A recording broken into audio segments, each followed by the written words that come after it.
আসসালামু আলাইকুম। ফিরদৌসী ক্রিয়েশনে আপনাদের সবাইকে স্বাগত। নতুন একটা ভিডিও নিয়ে আবারও চলে আসলাম আপনাদের সামনে। আশা করছি আপনারা সবাই ভালো আছেন। আলহামদুলিল্লাহ আমরাও ভালো আছি। আজকের ভিডিওটা শুরু করলাম সকালবেলা থেকে। সকালবেলা উঠেই ভাবলাম আজকে সেমাই রান্না করি, যেহেতু সেমাই আছে ঘরে। কিন্তু আজকে কাজু বাদাম কিশমিশ কিছুই দেওয়া হয়নি। আজকে তাড়াহুড়ো করে দুধটা ভালো করে জাল দিয়ে তারপর সেমাইটা ভিজিয়ে রাখলাম। সেমাই একটুখানি ভিজিয়ে রাখছিলাম, তারপর আমার সোনা পাপা বলল সেমাই খাবে, সেজন্য আমার সোনা পাপাকে আমি সেমাই বেড়ে দিচ্ছি এখন বাটিতে। তো আমিও খাবো, আমার সোনা পাপাও খাবে। এই তো সেমাইটা ভিজানো হয়ে গেছে, এখন আমি বাটিতে বেড়ে নিচ্ছি আমার সোনা পাপার জন্য আর আমার জন্য। কিন্তু কাজু কিশমিশ না দিলেও তারপর সেমাইটা কিন্তু অনেক মজা হয়েছিল, খেতে অনেক ভালো লাগছিল। গরমের মধ্যে সেমাই রান্না করে ফ্রিজে রেখে দিলে খেতে অনেক ভালো লাগে, ঠান্ডা ঠান্ডা সেমাই। তো আমি আর আজকে সারাদিন কিছু ভিডিও করতে পারিনি, কারণ অনেক গরম, সেজন্য ভিডিও করতে ইচ্ছা করে না। দুপুরবেলা আম্মা বলছিল লেবুর শরবত বানাতে, তো আমি ফ্রিজ থেকে লেবু বের করে নিলাম একটা, আর এদিকে আমি এখন শরবত বানাবো। ফ্রিজ থেকে লেবু বের করে তারপর ধুয়ে কেটে নিলাম, এতে এখন শরবত বানাবো। চিনি দিয়ে দিয়েছি পরিমাণ মতো, আর লবণ দিয়ে দিলাম।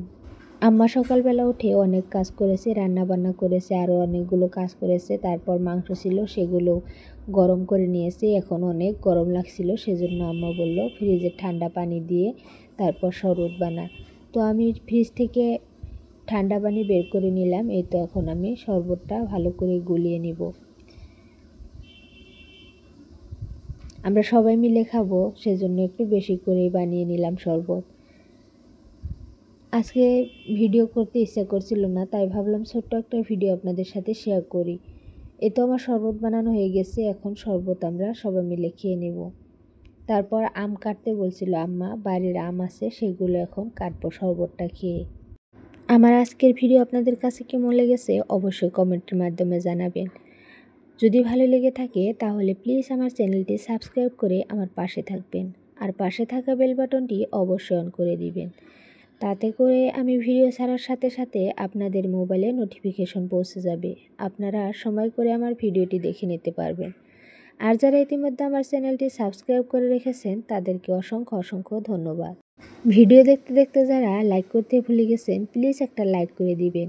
আপনাদের লাইকের মাধ্যমে আমার ভিডিওটি অনেকের কাছে পৌঁছাতে সাহায্য করবে।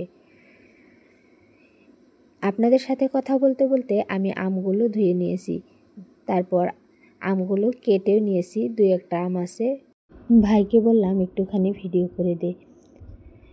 এই তো আমগুলি দেখতে অনেক সুন্দর, তারপরও 2-1টা আমের মধ্যে পোকা আছে, সেগুলো আমি কেটে নিচ্ছি। এখন আমাদের জন্য আম কেটে নিয়েছি আলাদা করে, আমার সোনা পাপার জন্য কেটে নিয়েছি।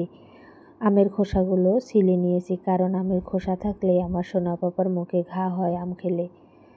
কয়দিন আগে আম খেয়েছিল, খোসা রেখে দিয়েছিলাম আমের মধ্যে, সেগুলো খেয়ে অনেক ঘা হয়েছে মুখে, কিছু খেতে পারে না। আমার সোনা পাপার মুখটা একেবারে লাল হয়ে গেছে ঘা হয়ে, তো এখন ওষুধ খাওয়াচ্ছি, একটুখানি কমেছে।